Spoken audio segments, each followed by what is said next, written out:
Hi, this is Robin, and this is how to create a fine art street photography aesthetic in Camera Raw. My goal in this workshop is to take a straightforward street photo and shape it into something more elevated. Still photographic, but towards a more fine art look. That's my focus, so here's what I'm going to cover. I'll start with the definitions of how traditional street photography differs from a fine art street photo approach. I'll show a few examples of each style, traditional and fine art, by famous photographers.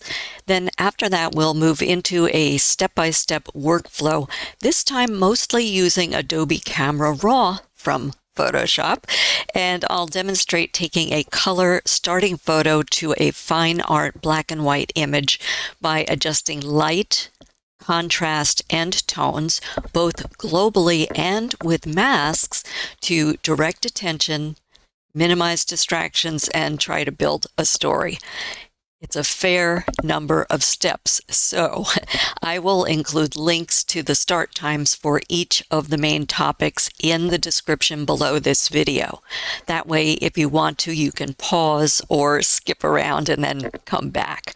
I'll also include links to any relevant earlier workshops of mine that might help influence how you would approach this style. So let's get started with the first topic I said I'd cover. This will be definitions of traditional street photography versus fine art street photography. Now, in traditional or documentary style street photography, captures are typically unposed, they're spontaneous moments. I'd say the priorities are, in that traditional documentary style, timing, context, and a very honest record of a scene that aims to capture what happened as it happened. Photojournalism would fall into this category. It has the same requirements for truth in capture and in presentation. Whereas with fine art street photography, it treats photographs more like a compelling message. It can be conceptual, symbolic, interpretive, definitely open to alteration by the maker. It emphasizes mood, metaphor, narrative, again, storytelling. So you have a lot of creative license to include posed subjects, to alter light, color, and other elements in fine art street photography to convey an idea or an emotion or to tell a story rather than to strictly document reality. I'd say that for fine art street photography, reality is a jumping off point. It's the starting point, and then you take it where you want to from there. So now for the second topic I said I'd cover, which is examples. So these are 4 reference examples of street photography by famous photographers. And this chart is intended, at least I'm intending it to show how the 2 different genres differ. And hopefully maybe some of these artists or others will provide inspiration to you if you want to try to do some fine art street photography. So if we look at this top row across here, these are the examples of documentary street photography. We have this one here by Henri Cartier-Bresson, who is considered the father of modern street photography. Very famous for his, what he called the decisive moment, which essentially represents the capture of that precise fraction of a second when all elements, composition, light, shadow, action all come together in a perfect, meaningful whole. So he would have this whole scene composed with these leading lines, this framing, and he would wait for that decisive moment when somebody would either walk into or somehow come into that scene and then snap the photo at just that moment. Look at the line leading there. Everything is just shaping your eye right towards that point. So yes, it certainly is a fine art looking kind of an image. They don't have to be completely separate, but this is about that candid, decisive moment, and it's capturing the scene as it happened, even though he was posed himself and waiting, poised, I guess is probably a better way to put it, and waiting for that moment to happen. Okay, and then over on this side, also on the documentary street photography, we have Gary Winogrand. Now, he actually was the opposite of Henri Cartier-Bresson, and set in the sense that Winogrand often shot from the hip, got very close to his subjects to capture spontaneous reactions, and definitely created a sense of being in the middle of the action. I mean, you feel like you're right here next to this guy's car here as he's whipping by at high speed on the road. He definitely produced a more immediate or participatory feel to his images, as opposed to this is very composed and sort of static in a sense, looking. I would say that Diane Arbus emulated Winogrand's style. She would get right out there in people's faces to take pictures too. Winogrand produced very complex street scenes. He used wide-angle lens. He had a lot of different points of interest rather than a single focal point. Yes, your eye goes primarily to him, but there's action here, these arrows, everything, is kind of happening. It feels like it has energy, whereas this, to me, feels a little bit more static, even though there's movement of the bike. Okay, so those are two examples of famous documentary street photographers who just captured what they saw and they didn't alter it. Now, down below in this bottom row, we have the fine art street photography, and you can see it just has a different sort of a look to it.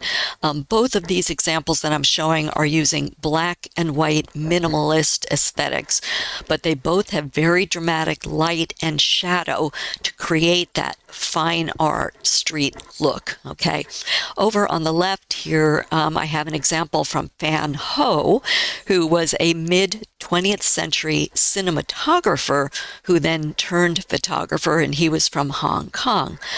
Fan Ho, I would say, just generally has a very poetic approach to presenting everyday life on the streets in Hong Kong. He incorporated a lot of natural light, backlighting, smoke, things that gave kind of a hazy kind of a look, very cinematic kind of a look. I didn't, I guess, put it in the summary there. He often included friends that were posed in his images for their effects. So you could see he had someone come here and it just finished the scene to have all these leading lines leading to someone who is lit so beautifully and backlit perfectly there. So he had no qualms about including friends. So that's not capturing things as it happens. This is posing to create something artistic and fine art. So he worked very much in the same way that Gregory Crewdson and Jeff Wall direct actors in their staged photographic street scenes to get a certain artistic effect. I would say Fan Ho used a lot of geometry and a lot of dramatic cinematic lighting to the quality of his photos.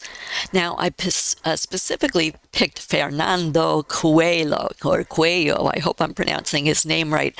He is a contemporary photographer from Lisbon and Utrecht who blends candid moments that he says he really wants to capture emotion, and he does so with abstraction and sometimes a very surreal or film noir-like perspective on contemporary urban life. Now, Coelho also experiments with intentional camera movement, with reflections, with shadows, as you can see here in this example. And he has, again, no qualms about doing digital manipulations in post to achieve his effects. When I look at his portfolio, I see a lot of influences from Fan Ho and others. So that's why I sort of like to pick him, because I saw some association between their styles. So again, the documentary street photography capture what you see, keep it honest, fine art, street photography, send a message, or build a story. So main photography, fine art, street photography, you need not be wedded to straight, purist, documentary style street photography approaches. The truth can be stretched in fine art street photography to visually make a point or tell a story. So I'd say that is my brief introduction to fine art street photography and how it differs from traditional street photography. Next, I'm going to do my 4-stage step-by-step demo using Camera Raw with a photo that I'm going to work through. First, a quick reminder, if you're new to my channel or have not subscribed yet and you want to be notified of future monthly Photoshop workshops, please click that free subscribe button below the video along with the bell icon that says all, and that way you will get a single notification from YouTube when I release new content. If you're already subscribed, there is no need to click again. You only do it one time and you're all set for any of the videos. So I'm going to pause for just a moment and set up for the demo. So hold on.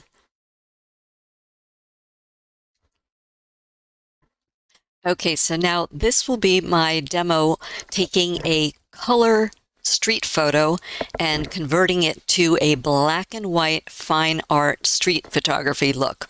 Now, as I said in the intro, if you listen to that, there are going to be many steps in this process. So if you want, you can break up the viewing and pause between the different sections if you like.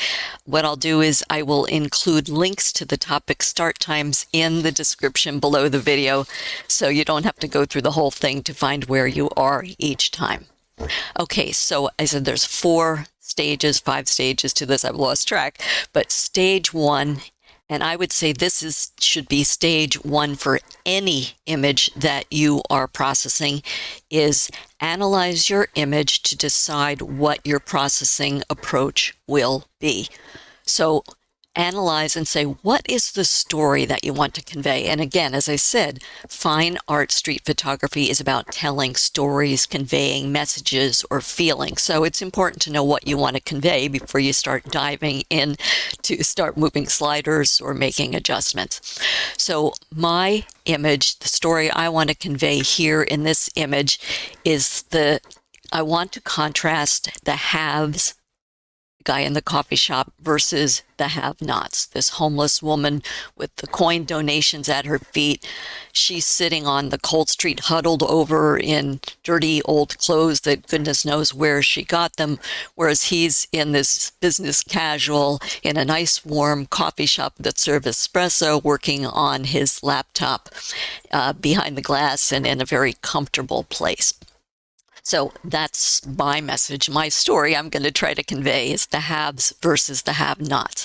So after you kind of get the idea of what you want to convey, then you need to inventory what needs attention. So it's basically just physically looking at and detailing what you see in your image and what you need to fix or adjust. So the inventory I see is that I think this image has narrative potential, and I should mention that this is a stock photo, but unlike sometimes, I cannot share this one. So I will not have a link to this below the video. So you can work with one of your own street photos and just follow the process.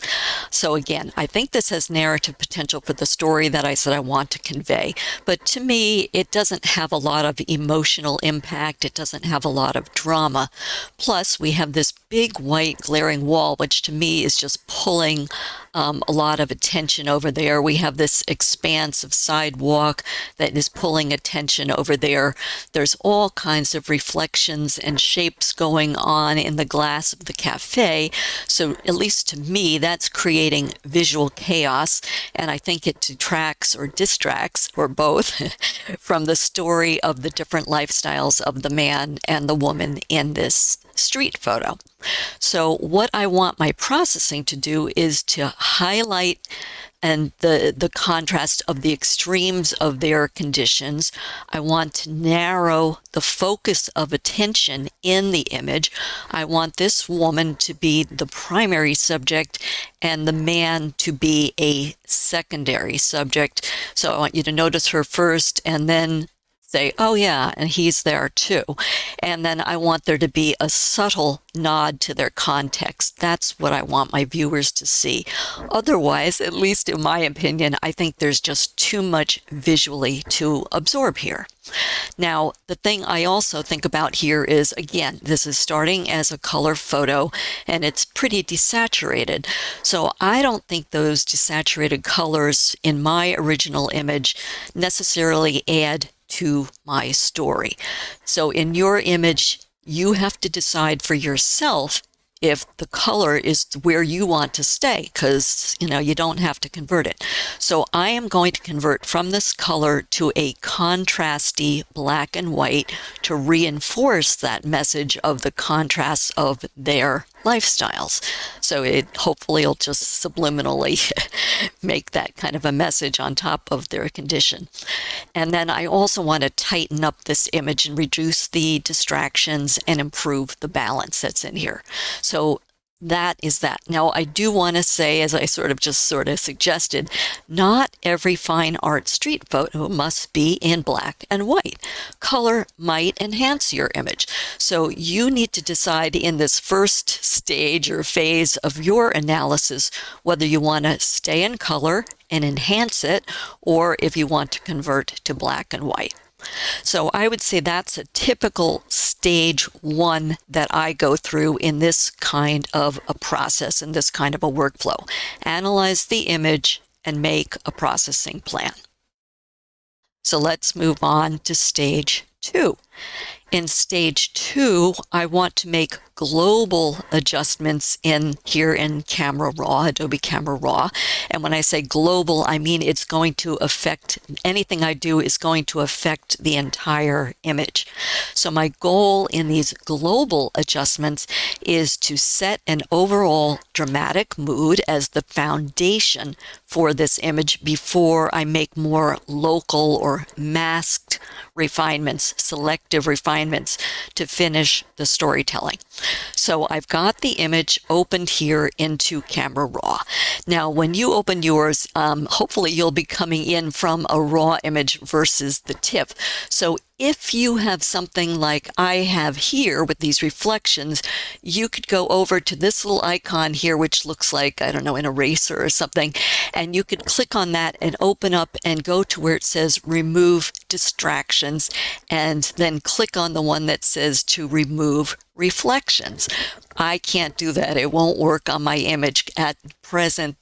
This Adobe Camera Raw doesn't have the model tuned to work on this, so I'm going to have to deal with those reflections manually, but you can try it. And the nice thing about that tool that is over here under this icon right here on the right is that you can then adjust what level. So if you want to leave a little reflections, if you have reflections in yours, you can pull it a little bit to the right and get rid of maybe a bunch of the distractions, but just keep the hint that there are reflections and there is glass there.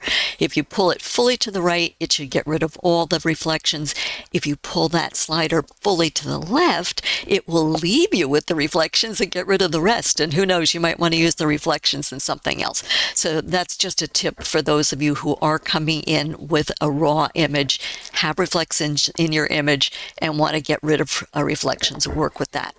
So I don't have that. The first step I want to try to do is I want to ensure that this image is straight. So I'm going to come to the second little icon that looks like kind of a grid thing here, and I'm going to click on that, and I want to just click under geometry here, this little A for auto, and see if it needs any straightening. It should auto straighten, and it didn't seem to need too much, so I guess we're okay with that. Then the next thing I want to do while I'm still here, because this is crop, expand, and straighten. I don't know how well you can see, they're very faint, but there are handles around the edges of this image.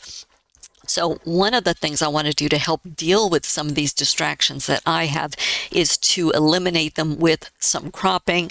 And I want to rebalance this image so that we can focus where the attention will be. So again, it's optional to crop, but it's something that I want to do with mine. So I'm clicking in that center handle and I'm just pulling left to where I want. I don't want to get too close to his foot.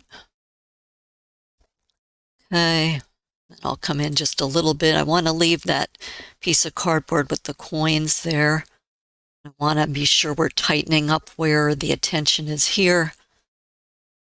Might have just a little less, I want her to feel sort of claustrophobic and punched in that corner, so a little less sidewalk I think will contribute to that. And we don't need all this up here. I just want to emphasize that he is in this coffee shop and they're serving something fancy like espresso. Okay, so I think that's the crop that I want for my image. Whether you agree with me or not, for your opinion, you have to do what you want for your image. Okay, so once you get your crop, if you're going to do a crop finished, then you would just click up to the next area.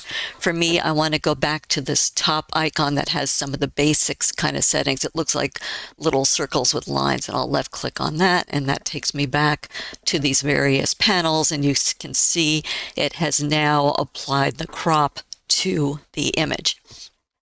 Okay, so because, as I said, I want to convert this to black and white, I'm going to do that step next and convert to monochrome.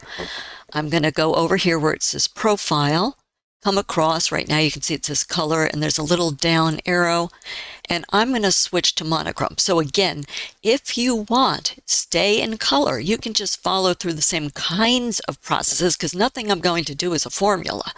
But I'm going to tell you the rationale for what I'm doing so that you can decide the steps that would be appropriate for your image, and you can decide if you want to do color or monochrome, and then just use the sliders suitably for whichever one you go with. I'm going to use monochrome. Okay, then I'm going to keep coming over to the right to this little grid, left click, on that. And again, now you can see it's highlighted in blue that I'm working with monochrome, and I'm going to come down here to where it says black and white, click on that little arrow to expand it. And what we have are a bunch of presets here for the monochrome. So, and you can see that I've highlighted some that I like to use on a pretty regular basis. So if you just left click on the little star for the ones you like, you can highlight them and find them more quickly. And if you'll notice, as I'm hovering my mouse over them, they are presenting different looks. So you can visualize on the main workspace there what the different ones look like. Okay. Let me pull that down. Yeah, so there's different ones here. So I'm going to go with this one because as we came past it, look at how nice and contrasty that is. And as I said, I want to contrast their lifestyle, so I want the black and white to be contrasty and not subtle or soft. So I will left click on that one. And once I do that, you can see again, it's highlighted the choice I made, and it's also brought up an amount slider. So you can say how much you want that effect to be applied. So I'm pretty happy with it, but let me just, to show you, you can click on the handle and move it up a little bit. Okay, so I have chosen a black and white preset style, and I have changed the amount. So if you go this route of wanting to use these presets, then you can click back up here on back, left click, and it takes you back to the settings. And so now we've got this established as a contrasty black and white base. All right, so now what I want to do is I want to start establishing more of the emotional tone. I want to add a little bit more darkness, some more atmosphere, start to get a little bit more overall structure of light in the image. So I'm going to start working with these as my primary panels to start with. So I'll start with this light panel in Camera Raw. So the first thing I want to do, again, we have a lot of brightness here, is lower the exposure slightly. And again, try to get it a little bit more moody, low key, get a little bit more dramatic starting point. So I'll click and pull left because I want to go darker. You can always look at the sliders. Right is brighter, left is darker. It shows you right on the slider. And I watch my image and just see what feels right to me. As I said, there's no formula. All right, next I'm going to work with contrast. So again, I'm pushing contrast. I want to get some more separation between my subject and her environment. See if I can get a little bit more punch. I do a little bit at a time and release it to see what's happening. Sometimes I go fast. Yeah. And then come back. It's easier to see.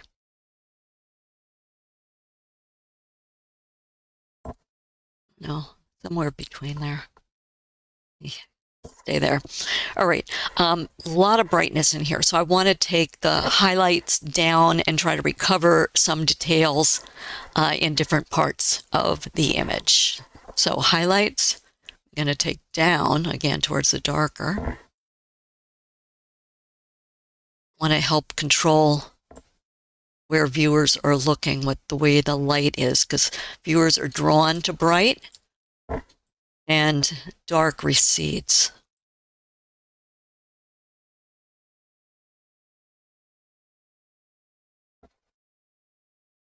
Just want to be sure I'm not losing details here. I'm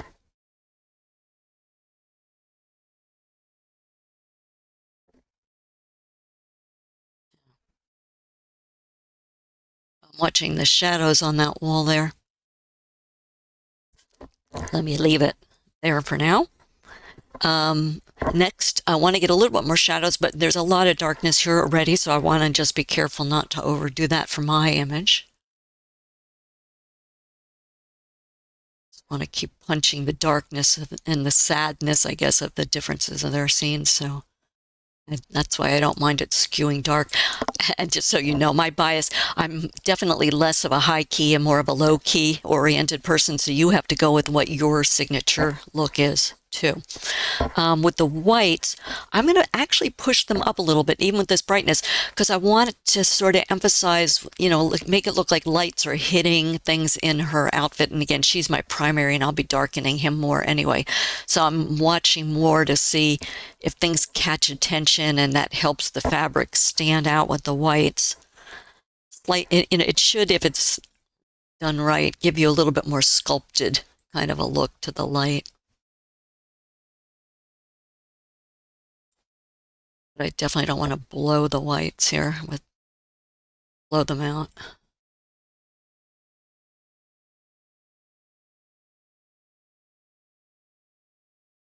I might be getting a little bit much. I want to blow the highlights. Okay, let me stay there. All right, and then again, I want to make sure I have rich, deep blacks in this scene to give the photo more depth and give it sort of that fine art weight. So for the blacks, I'm going to go left towards the darks.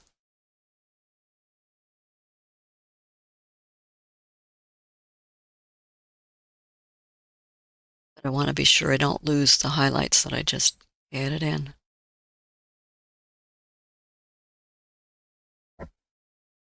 I'm going to stay there because we have very rich blacks. We've got good details, lots of stark contrast. Okay, so now I'm going to move into the effects panel here in Camera Raw and start working some more on textures, and maybe I'll make this a little bit bigger and see if I can see what I'm doing here. All right, so I'm going to work with the texture slider first, get some more surface definition to some of the clothing and to her hair.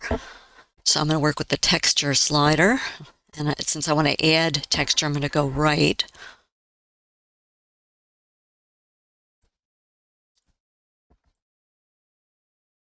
Obviously, she's not getting regular showers and staying cleaned up. You can see how dirty, and it looks like just dirty Goodwill kind of clothes.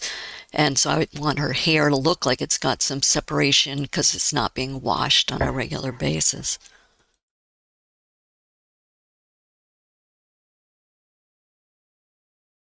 It's not bad. I think I'll leave that there to start.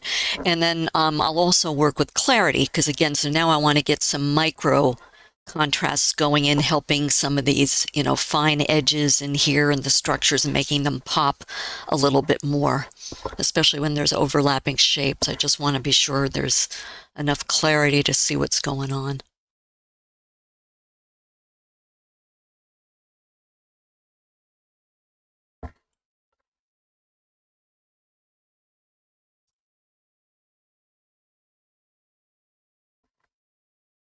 No, I don't want her to look like a cutout, so I'm balancing what do I want to stand out versus I don't want to look like she was cut and pasted into the scene.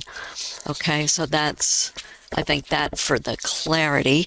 And then dehaze, again, that will crisp up the image a little bit more, but dehaze typically, even though you're moving to the right and dehazing, it tends to make images dark. So I like to always be a little bit careful about how much dehaze I use. I think that's enough of that. That might be even a little bit much. You just bring it down a little bit.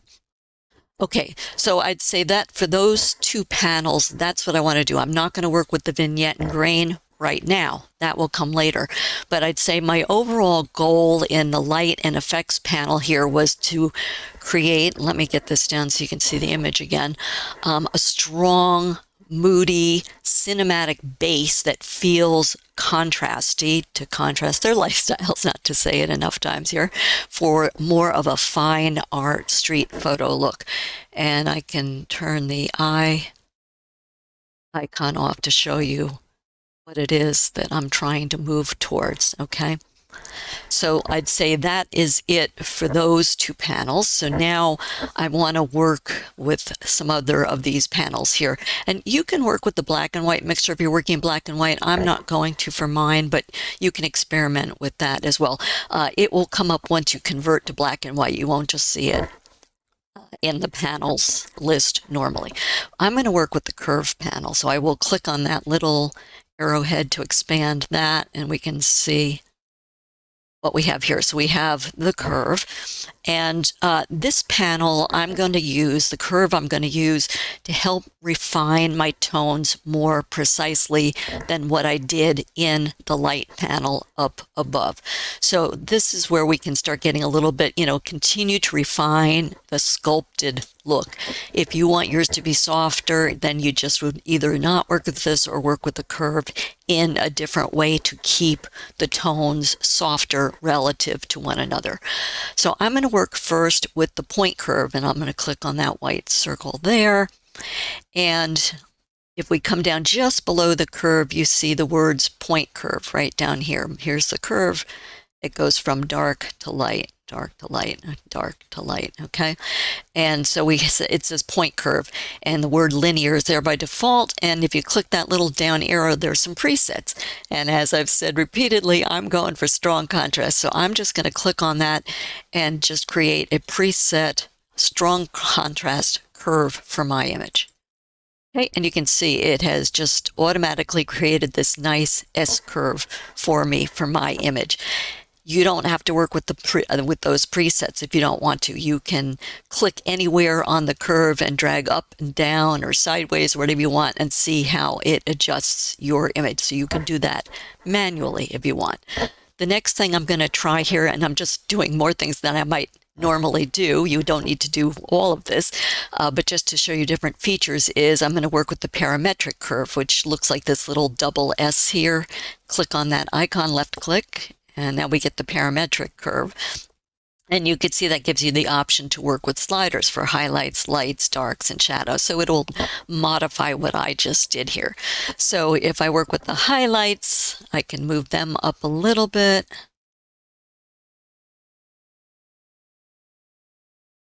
Again, I don't want to blow the highlights doing this. I can work with the lights, just counterbalance a little bit by going left, going a little darker. Okay. And so those will give a little bit of shape to different surfaces. For the darks, I'm going to go dark again, as I've been doing.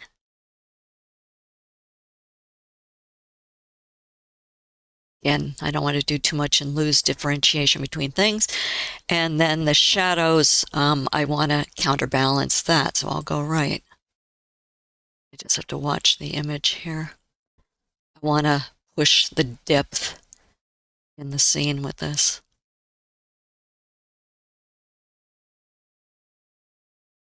Again, I'm telling you my logic or rationale so you know what these tools will help you do, since it's not going to be a formula. Okay, all right, so let's say that that is good enough for me for the curve panel, but you can see, look how it has modified my, what was a sort of a nice pure S curve. Now you can tweak it. Okay, so that's it for me with the curve panel, and I've used it to sculpt the tones a little bit more. Next, I'm going to work with the detail panel, and you'll see here, so I'll click again on that to expand it. And again, you can set up Camera Raw so that maybe you'd like it so that all these controls are always expanded. I have mine set so only the two panels that I use most of the time are expanded, and then I just click on these other ones as I need them, and then they will, and then I can click on it again to close it, so there's less to be scrolling through. Okay, in the detail panel, I want to make sure my subject looks crisp and draws attention, and so she's my primary subject, as I said before, in the analysis, and then everything else behind her I want to be softer or stayed more subdued. So primary focus area, secondary focus area. Okay, so the sharpening I'm going to use, and I'm going to use just some moderate sharpening. I'll come to that detail panel and then go to the sharpening, which is the amount of sharpening slider. And I don't want to do too much. I'm definitely not a fan of over sharpening. You start seeing white halos, or what I call snow, or little white speckles in your images if you over sharpen.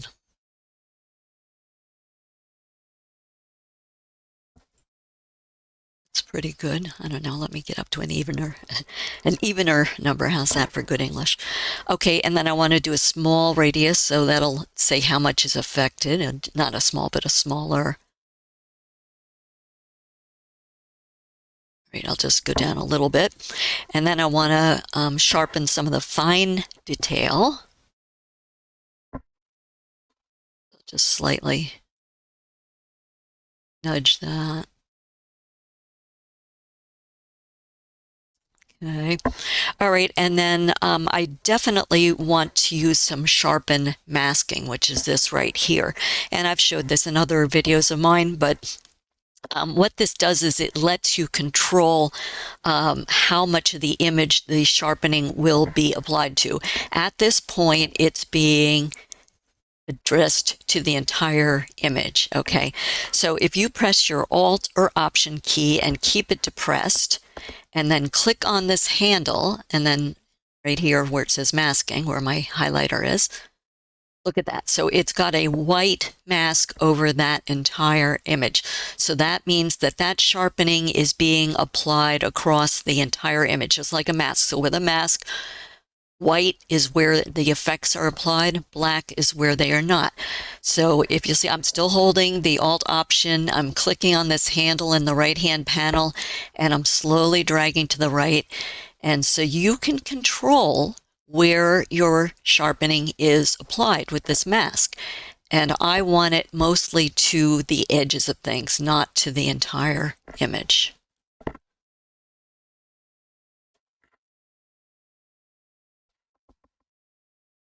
That's pretty good. Yeah, see, so you can go all the way up if you want, but I want to stay down around there. Okay, and then when you release the Alt option, then it just goes back to the full image again. Okay, so I've sharpened the edges of the image and the subject. Okay, and then also in this panel, the detail panel, we have noise reduction. So I want to do a fairly light, it doesn't really need it, but I just want to show you so that I'm dragging the slider so you can see where they are. Okay, so first I want to work with the luminance. All right, I'll keep that low. And then again, working with the fine detail, I'm going to leave that just basically where it is, because the more noise reduction you add, the more it will soften details. So just do what you need, don't overdo it. And then contrast, I'll add a little bit. We're not working with color, so I won't add that. And I'm going to take a quick sip of water here, so hold on a moment.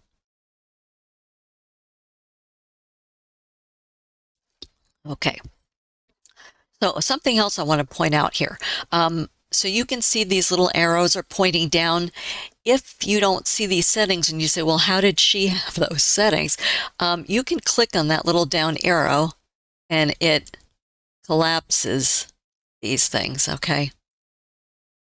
So you can see less details if you want to, okay? So if yours is just all closed up like that and you only see sharpening or noise reduction, then just click on those arrows to expand and see more settings. Okay, don't want to confuse anybody here. All right, so that was all I was going to do with sharpening and noise reduction on this image. So again, I'll collapse this by clicking on that little arrow, caret, whatever you want to call it, so I have less to look at here. So now I'm going to go back to this effects panel. Earlier we skipped vignette and grain.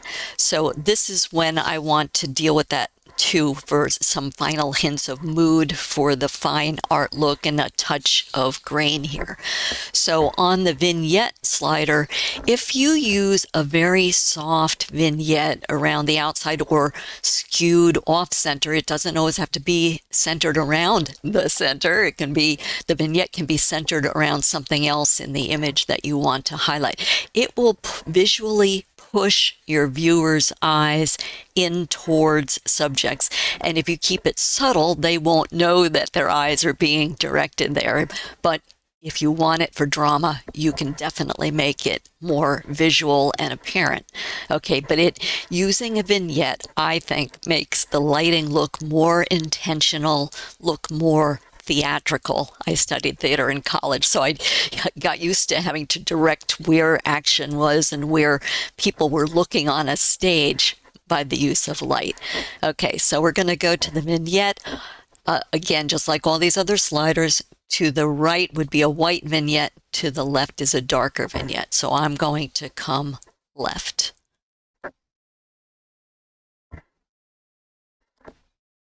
And I just want to watch, and you can see if you watch the image, you'll see the vignette creeping in most apparently from up here and down here. I just, again, want to be careful how much I'm doing. You stay one more tick down here. Let me stay around 25. Okay, and then again, this is like what I just showed you for sharpen and denoise. This little arrowhead, you can click on that to get more vignette settings. Okay, so I have mine set to highlight priority because I want it to protect some of the brightness in the vignette so it doesn't get crushed. I don't want the whites completely crushed, okay? So for my midpoint, that will control how much the vignette is coming into the image. So I do it visually. See, look here, I'll do it extremely so you can see what you can control, all right? So let me stay there. I want some hint of it pushing in, but I don't want it imposing too much into the space. And then you can also affect the roundness or squareness. So again, let me just do the extremes and watch the image. See, that squares it off, that rounds it in. All right. So I want a little bit square-ish to go with the shape of this image. All right. And then I definitely want a soft feather because I want it to be a gradual transition in. And you'll see it's taking away from some of the white as it does that because it's got that highlight priority too, protecting the whites. Okay.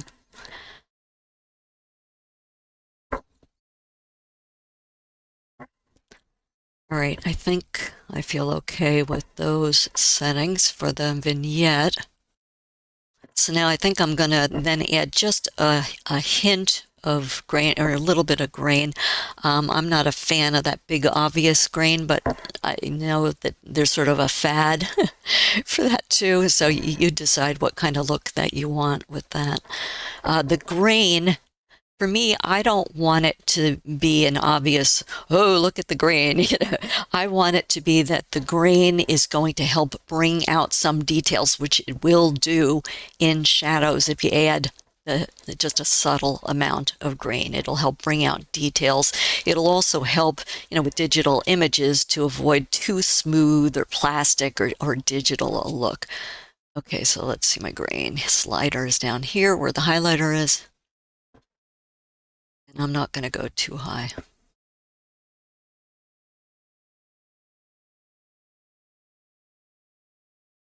Let me just leave it there. For the size, I don't want it very big, so I'll just move it just to show you can move it. And then the roughness, I want less roughness. So just a little bit less. There we go. All right, let me leave that there. Okay, so this was the end of my stage 2, where I was trying to build a global foundation with the image for where I want to go with it. Okay, so all these settings that we just made and that I just went through affected the image globally. These were the foundation for my fine art street photography look. Next will be stage 3, which will have a bunch of steps inside it. And in stage 3, I'm going to do masking. So let me just pause so it'll make it easier to get the start point for the video. This is going to be stage 3, where we're going to do some selective masked settings in Camera Raw. So the masks are where this edit becomes more fine art. The global settings were intended to build the mood. The masks are intended to help shape my storytelling or your storytelling. It will help guide our viewers' eyes to the primary, secondary, tertiary, whatever focal points. In mine, it's a primary and a secondary. So again, I'm going to take a quick sip of water here, and then I will start with the masking. So hold on just a minute and let me collapse this so there's less to look at here.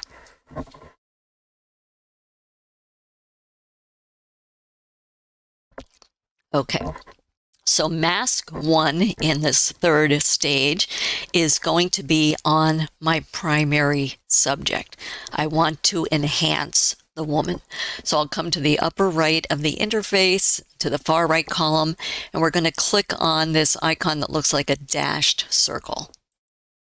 And that has opened up the Create New Mask.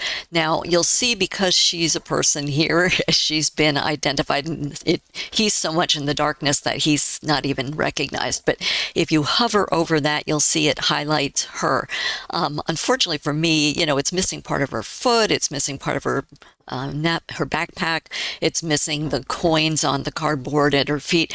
So I think I'm just going to try to click on subject and see if it does a more comprehensive selection for me. Plus, I'm going to work with that subject as a whole. If you're working with a raw image and it's more clearly defined than this, you can often, if you click on this, start working just with their hair, just with their face, just with their clothes. So you can experiment with that if you want to. I'm just going to click on subject. Okay, and that's better for what I want. So that's gotten her more comprehensively. I'm not going to worry about this little tail from the backpack. Okay, so now she to me is the emotional anchor of this scene. I mean, you feel bad when you see her and she's out there huddled in the cold in these dirty old clothes when he's in this nice fancy coffee shop over here. So I want to use a mask to brighten and define her as the clear primary subject. As I said before, brightness draws attention, dark subsides. Okay, so now I want to go back to my light and color panels. You can see I have, if you haven't worked with this before, show overlay, which is what this color is, clicked to on, so I see where my selection is showing up. As soon as I start going to make changes and adjustments to settings, that will disappear so you can see what you're doing. Okay, so I want to brighten her exposure up a little bit. There we go. Very little, because again, I don't want to get the highlights and the whites blown out. Okay, so I increased the exposure. I want to add a little bit more, keep this contrasty for my motivation. Again, no formulas, you just watch the image and do it to your taste. And your taste is what matters because you're the artist. Okay, and then because of these clothes and all the textures in them, I definitely want to add some more texture back down here in the effects panel to her and her belongings. Again, this is selectively masked. It's not affecting the whole image. We did that in stage 2. This is stage 3.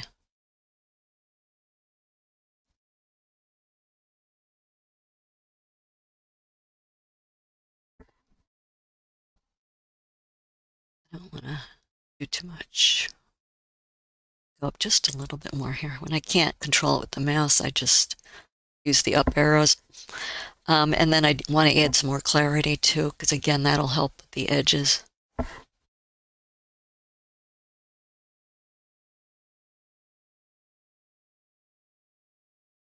So I'm in the effects panel on the right with the clarity slider. I just don't see my highlighter there to help you. So here we go, it comes and goes. I guess as I'm pulling it, it disappears. So I'm over here on the right. So I've moved the texture slider to the right and the clarity slider to the right. Okay, so I think that is enough masking and adjustments on her. So now I want to, as I said, I wanted to make her background, make her sharper and stand out, and make the background softer and darker and less sharp. So I'm going to add another mask and work with just the background. Want to help with some separation there.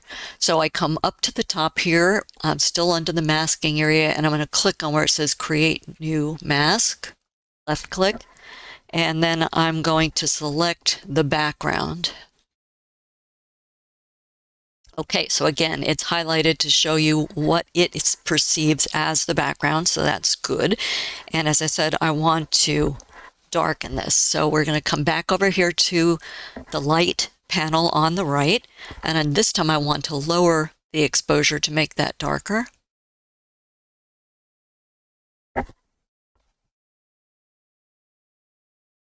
All right. And then I want to lessen the texture because unlike where I wanted to sharpen it up here, I want it to be softer back there. So under the effects panel, I'm going to come to texture.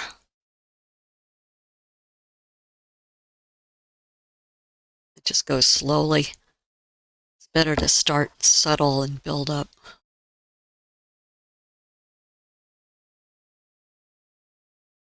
I think maybe I'll leave that there. And then same thing with clarity. So again, less clarity in the background.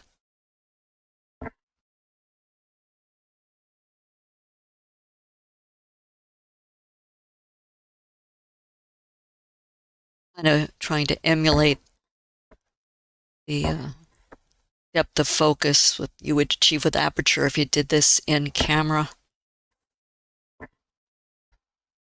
I don't want to go too much.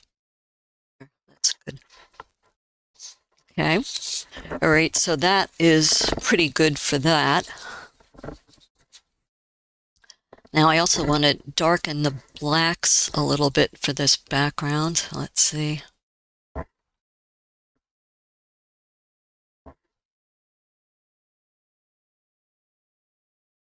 Just have to watch. I don't want it to be too much. Yeah, all right, I'll stay there. Okay, so now in doing this, I think this sidewalk kind of dark for my taste. So I want to, on this mask, I want to subtract some of this. So I'm going to click with this mask active. I want to click on subtract. And then what I'm going to do is use object right here, the object being the sidewalk. Let's click on that. And then what I'm going to do is come over here to where it says objects, and you have a choice of drawing with a lasso or a rectangle. I'm going to use, because this is geometric, a rectangle. So you can see it's got the little highlighted box around it. And then I'm just going to drag out, hopefully, a rectangle where I want less of that darkness. Yeah, well, that's interesting. But I should be able to do that. Let's try it again.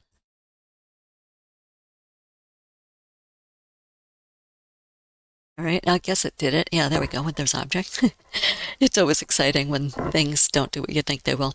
Okay, so now I want to lessen the darkness there. So I want to add some exposure, and hopefully it'll come back again. There we go. Yay. Right, so let me bring back some of that. And a little less contrast down here, because we don't want that to be so sharp. We want the attention on her.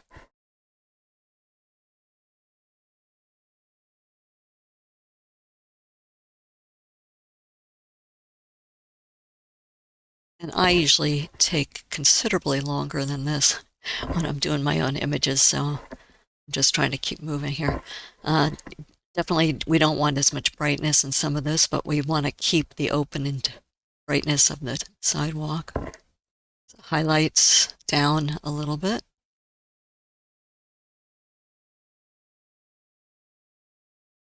Okay. Shadow, want to open up the shadows a little bit. So that'll go to the right.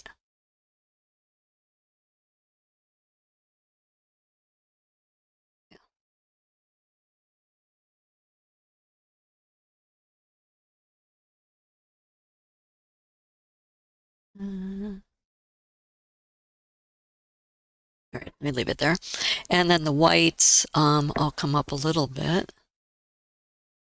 That came down with the highlights, so I can counterbalance that.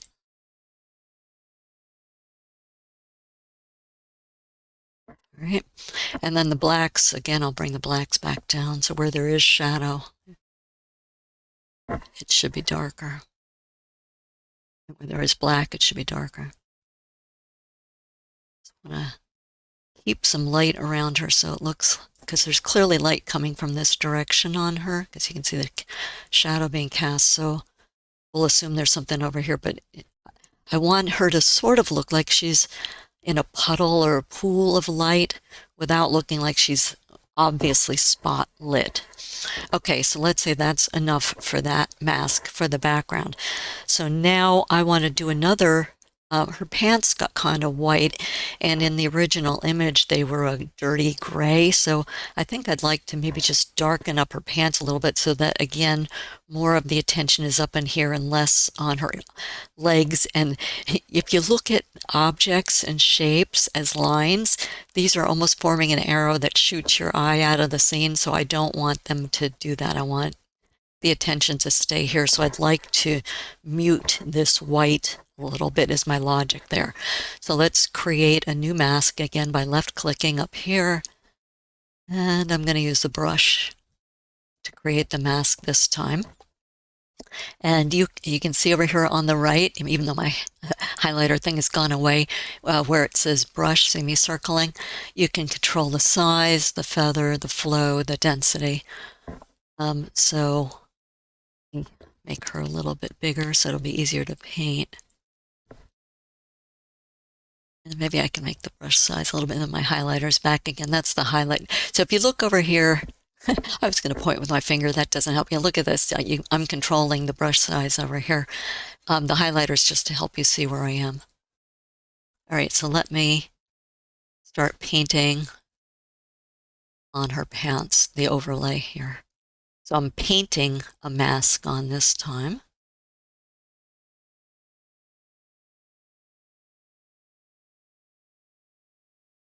And I don't, so let me finish doing this and I'll explain what I've done here too. Right. I did not do this area right down in here between her. She has like dark athletic socks, those ones that, kind of fall below the ankle bone. Those are her legs sticking out there. So I don't want to paint on that. That's not part of her pants. That's part of her leg. And it partly goes to, the feeling of her being cold and in heavy things. Okay, so let's say that's a good enough mask for her pants. So I want to darken the exposure slightly, as I said, so it gets to be less attention. Oh, that's actually pretty good where I ended up. So I'm going to stop there. I'm going to take the highlights down a little bit.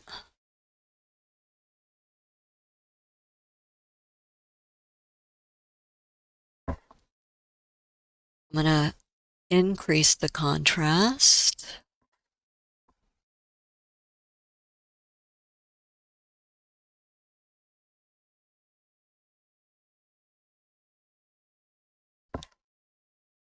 I'm going to take the shadows down, keep it dark. I don't know if you hear that squeaking or whatever it is in the background. It sounds like it's a dog or a bird or something. It's outside.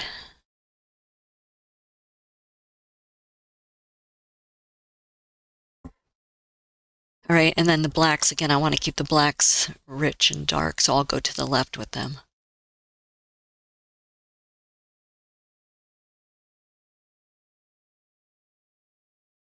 I'll lose too much detail. I think I'll just...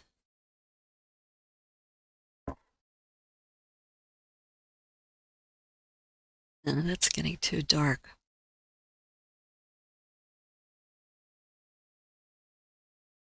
I'll just leave that like that. Okay, so that's good enough. All right, so that I've taken her pants down to darker in the way they were from the original image. Okay, so the next thing I want to do is just be sure that we are being drawn to her face and she's looking down at her hands, so I want her hands to get some attention too. So I'm going to do another brush mask. So create new mask, left click, do brush again. And flow is good. I don't want too much feather because I want it to be contained where I'm painting. And I can maybe do the size a little smaller. I'm over on the right hand, adjusting the brush adjustments over here. Okay, so now I'm going to paint an overlay on her face and hands and maybe a bit of her hair.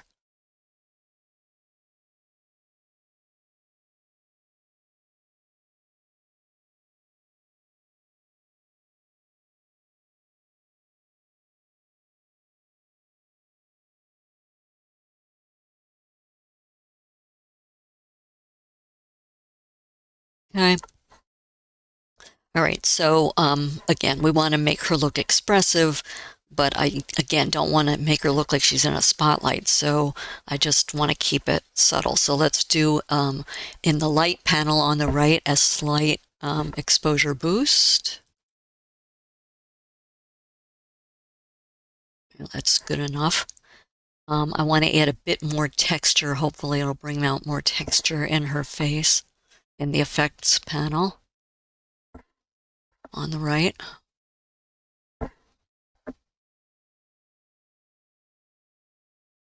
Okay. It's a very slight lift of the whites from the light panel.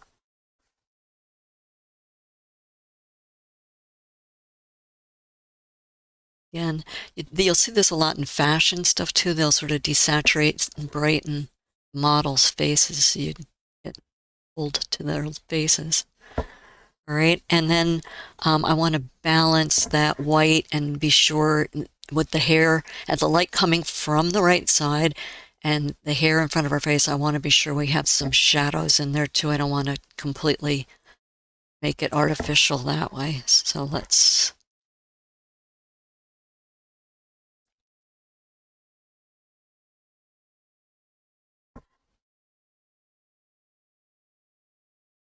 sure I keep some shadows there. Okay.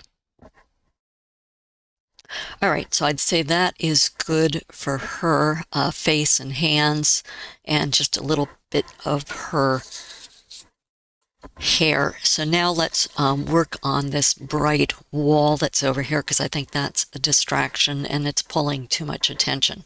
So you got it. We're going to create a new mask to work with the wall.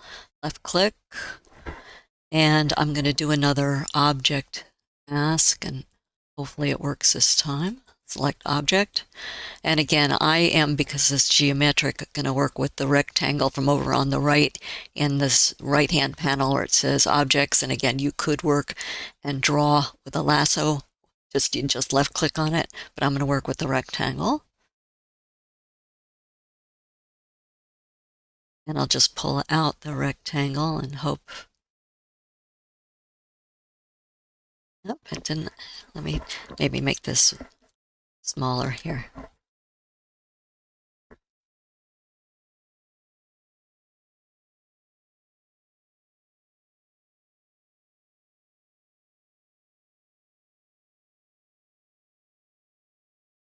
There we go. That's better. When I missed it because it was expanded up, I just clicked on add to that. Okay. What we had initially captured there. All right, so now it's large, it's bright. I want to make it more supportive instead of stealing attention. So I'm going to lower the exposure on that wall, pulling the exposure slider to the left. So watch, you can see, look, you can go all the way dark if you wanted to, but I want it to look like it's in shadow, but not too dark. And I don't want her looking like a cutout.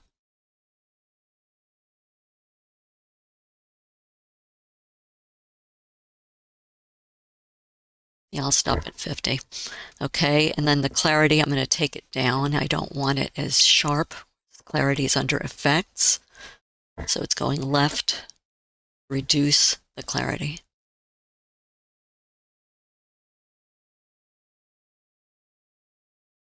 Yeah, that's better. Go down one. Yeah, okay. And then dehaze. I want to keep a little bit of the texture. So I'm going to go right with the dehaze. To the left would add haze, to the right would dehaze. Too much. Okay. All right, let me leave that there for the wall. So I would say that this is the end of the Camera Raw adjustments. This was the end of the masking phase. And so I would say at this point, for me, I consider this finished as far as Camera Raw adjustments for my image. Now, if you want to keep doing more or less masks and keep going to direct the attention, you can do that. But this is all I'm going to do in Camera Raw for this image. So now I want to do some finishing. So I'm going to come to the bottom of this right-hand panel to where it says open, and I'm going to left click that and open this image into Photoshop. Okay, so this is the resulting image from the adjustments that were made in Camera Raw, and you'll see that it opens it up as a new background layer in Photoshop. So what I want you to do, very first thing, is to duplicate that layer. Do not work with your Adobe Camera Raw exported original. You don't want to start all over again. So Control or Command J will jump a copy up, or else you can take that and drag it down to the Add New Layer icon down there. So this is the ACR copy, okay, or ACR output copy. And I'm going to take another quick sip of water. Okay, so we have gone through 3 stages so far here. So now, if I'm keeping my count right, so now this will be stage 4 of the creating a fine art black and white, or you could be doing it in color, street photography image. And the stage 4 for me in my image is going to be the cleanups and the finishing touches. So this is the final stage to do the polishing, so to speak. So for me, you still have all these little white flecks and garbage on the street, which I think is just distracting. This guy's either dropped a napkin or a piece of paper or something, so I find that distracting. Because I could not use the reflections removal in Camera Raw, because it did start out as a TIFF, I'm going to use the remove tool to get rid of some of these. So hopefully if you have reflections in yours, the reflection removal tool would have worked in Camera Raw. So for me to do some cleanups, I'm going to add a new empty layer. So bottom of the layers panel, click on this icon here, which is the add new layer icon, and we get this empty layer, and I'm going to just label this cleanups. And I'm going to use the remove tool.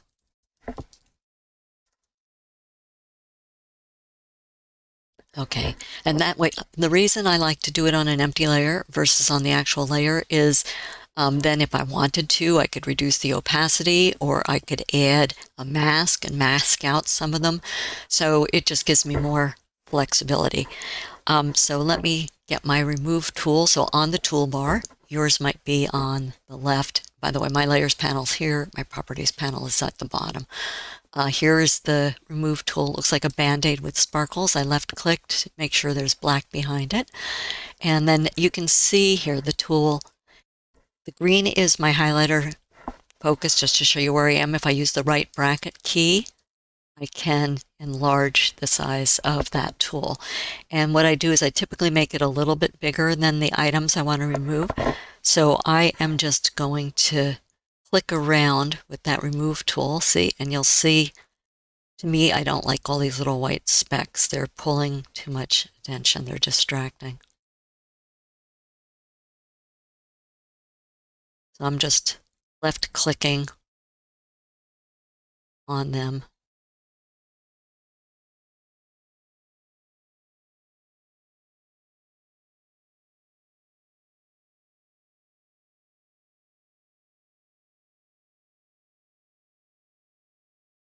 I don't want attention pulled with bright lights out towards the edges of the frame.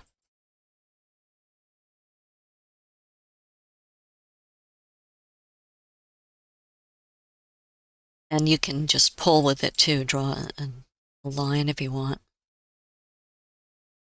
Great, I'm gonna get rid of this piece of paper, hopefully. Okay. And as I mentioned, I didn't want the attention pulled up there. This little coin, yeah. Okay, so there's some white lines here. I can draw on them. And I don't like all this reflection stuff, so I'm going to try to draw across those lines and release. Yeah. So what I'm going to do is I'm going to pause the video while I get rid of some of the rest of this, because you don't need to watch grass grow while I line over each of these things with the remove tool. And then I'll come back and I will show you what I have removed. So hold on. Okay, so I have finished using the remove tool, and let me just show you. So I did some more things besides what I just showed you, an example of how to do. So if I turn the eye icon off on the right panel, you can see what I got rid of with the remove tool. Okay, so next I'm going to add a new stamp layer. Let me put this back to lasso so I don't remove anything accidentally. I like to add a new empty layer. by clicking at the bottom of the Layers panel, and then do the claw maneuver. Simultaneously press Shift, Controller Command, Alt or Option, and E, and that gives me a stamp layer here. So it's a merge of everything that's come before without collapsing it. All right, so now you could be finished there. For my image, there's something else I want to try. So I want to show you this as an optional sort of a finishing touch if there's something you want to bring attention to. So because part of my story is she's out on the street and he's in this warm and cozy, fancy espresso coffee shop, I want that sign to stand out a little better. So I want to brighten that or dodge that sign a little bit. So I'm going to go to the upper left to the layer menu, new, and fly out to layer. So layer, new, layer. You get this pop-up dialog box, and I'm not going to bother to label it, but I am going to come to the mode, and I'm going to change it to soft light. And then I'm going to click fill the box to say fill with neutral color. So it's going to make a box with a gray. Well, actually, maybe I'll label it in case I want to do something else. So this is dodge. In other words, to brighten or lighten. Click OK. So now we have our dodge brighten layer. So now what I want to do with that is I want to use the brush tool from the toolbar. It's like a paintbrush, left click to activate that. And I'm going to use a white brush because I want to lighten that up. So you're going to have to flip the color so that white is your foreground color if you want to dodge something. You can either click on that two-headed arrow or press the X key, and that makes the white the foreground color. And then I don't want it to be too intense, so I want to come to the options bar across the top of the workspace, and each tool has its own options that can be set, so I want to lower the opacity for the brush tool for this, doing this. Come down to about, I don't know, 25–30%. See how that works. Keep it around there. All right. And then I'm going to do a lower flow too, just to be on the safe side, so it builds up gradually.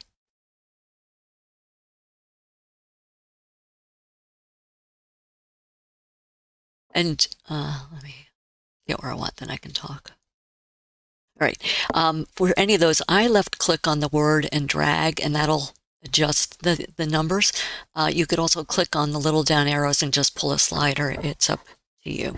Okay, so now I have let's be sure we've got a soft brush. Yes, that's good. We've lowered the opacity in the flow. And I want to paint on this espresso sign. See if I can make it a little whiter without it glaring, because again, it's the secondary attention. The woman is the primary.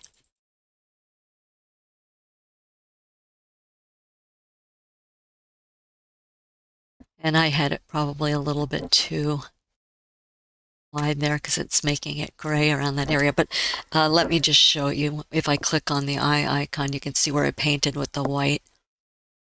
So I might have gotten a little too aggressive. So let me just paint around there with the black. I can do the same thing. Layer, new, layer.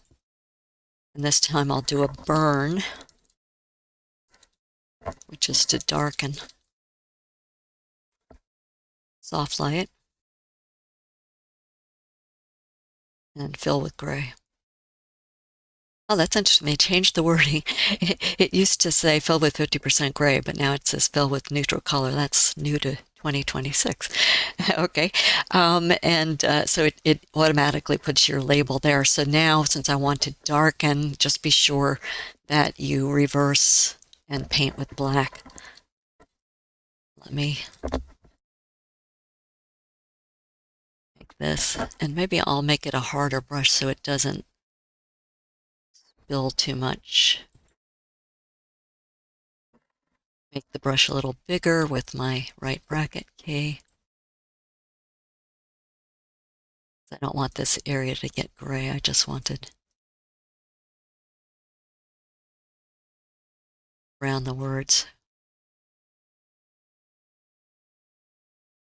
Okay, and I might actually come back to this layer again, flip it back to white, use my left bracket key to make the brush a little smaller, and just emphasize this because, again, it functions like arrows to draw attention. Maybe I'll draw a little bit more attention to the highlights on his face because we do want him to be a secondary point of attention.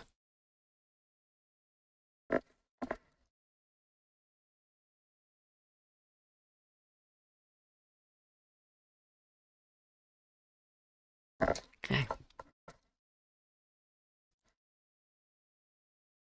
And I don't care for that. I put too much on his cheek, so we're gonna take that down again a little bit. Just want the hint. Looked like he had some kind of paint on his face. We don't like over makeuped faces. There we go.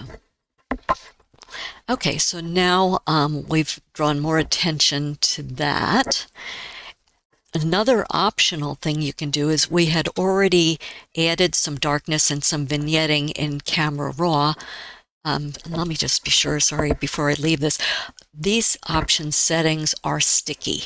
That means if you leave this tool and come back to it, it will hold them. So I typically, when I'm finished with adjusting settings, like to put it back to 100% so I know what I'm dealing with. And I also like to be sure I'm on my default soft brush, so if I start painting, I know where I am. Okay, so let me do that, and I'll go back to my lasso tool so I don't accidentally paint anything. All right, so let me add another stamp layer, bottom of the layers panel, add new layer, Shift, Control or Command, Alt or Option, and E all at the same time for this stamp layer here. So an optional, we can add another vignette if we feel like there's still not enough attention on your subjects. The way to do that would be to work from the toolbar.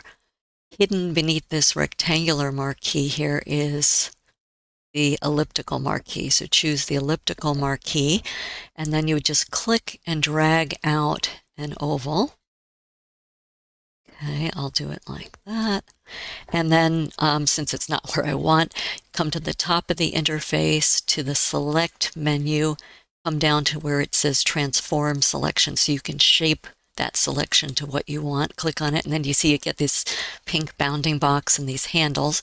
So then you can click in here. Don't click on this little widget in the center and just drag where you want it. You can go outside the handles, and you'll see the little double-headed thing there, arrows that will rotate. Okay, then you can click on these center handles and pull out. Any of these square handles you can pull out. It's a little bit much. I'm in. Now I want to go back out a little bit more. I don't want it too much relative to where I had it originally. Okay. I think that's okay. Maybe I'll do just a little bit more here on it. I'm trying to get this line to line up with the crack in the sidewalk. Okay, all right. So then once you do that, then you would click the check mark to accept, because we were transforming the selection. So click the check mark to accept the transformation. And then if we look at our contextual toolbar, I think there should be something that says, yes, invert selection. It looks like a dark and a white together, so I'll click on that because I want to be selecting these outer edges. That's where the vignette would go. So then, with that selection activated, come to the bottom of the layers panel. We've got this thumbnail highlighted. We're going to go to the box with the circle, which is the Add Layer Mask. Left click on that, and we've got now our mask. We'll hide the area in black. It'll show and affect the area in white, and that's when we want the vignette. But let me just show you this. Look at the hard edge. You do not want to do something like that with a vignette. Well, maybe you do, depending on what you want, but I want a very soft transition vignette. So let me just leave that like that. And with that layer, you want to go to the Properties panel associated with that layer and Feather Mask. I want it very soft. Okay. So now what I want to do is add an exposure layer, adjustment layer, so that I can darken around the edges. So bottom of the layers panel, add new adjustment layer icon, circle with the line through it, choose exposure, and I'm just going to left click on this mask and just drag it up to replace that white mask. Yes, I would want to replace that. So now we have an exposure layer that's masked, and I want to lower that exposure on that layer.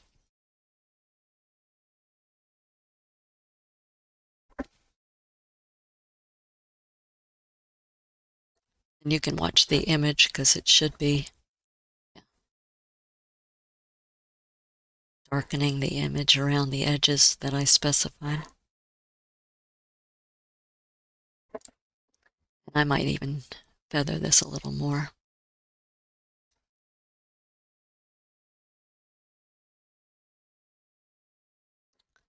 Let's see what that did. Yeah. So that's, again, it's pushing the attention to my two main subjects, which is what I like. All right, I'm going to put this back to rectangular. All right, so you could stop right there. You know, I'm showing you different things, and some of these things that I'm showing you, besides just cleaning up all the messy distractions, are optional steps like adding this vignette, okay, or touching up something that you want to stand out with dodging and burning, okay. But one more thing I think I'll show you as, again, a super optional kind of a step, but I'd rather you get exposed to it and then you can use it or not use it. So I'm thinking I might add a color lookup color tone over this whole image just for effect. And again, I would spend more time with this if it was my own image. I'd, you know, try to, there's a little bit of highlight around things that I wouldn't want on mine, but you'll spend more time on your own image, okay? So to add this color lookup, what I want to do again is add a new layer icon right there, and another stamp layer, Shift, Controller, Command, Alt, or Option, and E. Okay, and because we converted this to a monochrome image in Camera Raw right up front, we will not have access to some of the adjustments. You can see, if you look here, they're grayed out there in that middle section because they won't work on a monochrome. So what you would have to do is go to the top of the interface, go to the image menu, see where my green highlighter is, image menu, come down to mode, so image mode, and then fly out, whoops, and you'll see it's currently on grayscale, so you can't use that effect with a grayscale. So come down and highlight where it says RGB color, left click, and it says changing modes can affect the appearance of the layers. Flatten image before mode change, click don't flatten. Okay, so we've retained our layers, but it has converted it to an RGB layer. So with any luck now, we should, if we come to the bottom of the layers panel to the add new adjustment layer icon, yep, these aren't grayed out anymore, so we can use them. Oh, and they've changed the order of these too. Always exciting. Okay, color lookup is what I want to use. All right, so we have the color lookup layer that has been added. If you come to the properties panel that's associated with that layer, your properties might be on top, mine, you know, are at the bottom. And look next to where it says 3D LUT file, come across to where it says load 3D LUT, click the down arrow, and you'll get a list of however many color lookups you have. I've created a bunch, I have added a bunch over the years.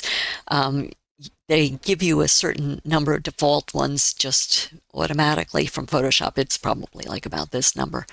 So I am going to look down and I'm looking for a specific kind of color that I want to add to this.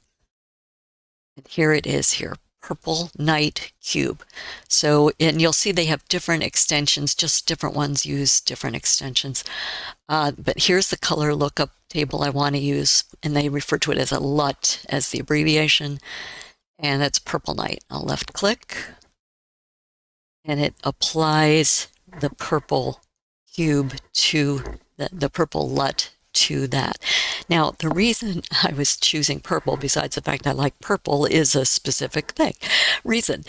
So the color purple, as you probably know, is made up of a combination of the color red and the color blue.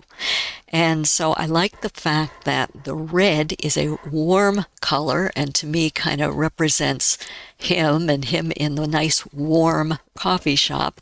And blue is a cool color and clearly she's out on the cold street. So between them, when they are two interrelated but separate figures, purple is the combination of the two of them. Now, I think that's a little bit intense for my taste. So once you do your color lookup, you can apply blend modes if you want. There's a down arrow there, or you can come across and lessen the opacity, which is what I'm going to do. I'll just watch it till I see where there's a hint of that color. There we go. I think that's good enough. Yeah, so it just gives it kind of a different look. So you can stay with the pure black and white, or you can add a color lookup if you like to finish the look. But that is the end of the demo that I wanted to show you about going from a full color street photo to more of a fine art photo look. And I'd say that by combining the global settings with the targeted masks in Adobe Camera Raw, you can take what was a very straightforward full color street capture into more of a fine art image, either in black and white or color, your choice. And by doing so, you can add more of a message or a story that you want to convey, yet you don't lose the photographic realism that makes street photography very powerful. I'd say take care and just have fun experimenting with this.